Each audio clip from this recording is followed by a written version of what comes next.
මං හිතන්නේ මං හරිම වාසනාවන්තයි. බලන්නකෝ මේ ගිරව කතා කරනවා. කතා කරන ගමන් එයාලා කෑම කනවා. අපි හැමෝටම පුළුවන් නම් උදේට මේ වගේ කෑම ටිකක් එයාලා වෙනුවෙන් වෙන් කරන්න. එයාලා දවස මේ බඩ පුරව ගන්නවා. මේක ලොකු පිනක්. ඒ වගේම මේ ගිරව කෑ ගහන සද්ද එයාලා කතා කරනවා.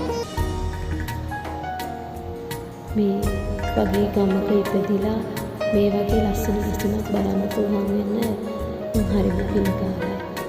ඇත්තටම මෙයාලට කෑම ටිකක් දීලා මොන තරම් හිත සතුටින් පුරවන්නද. ඔයාලා හැමෝම ගෙදර මේ වගේ පොඩියට හරි තැනක් හදාගන්න.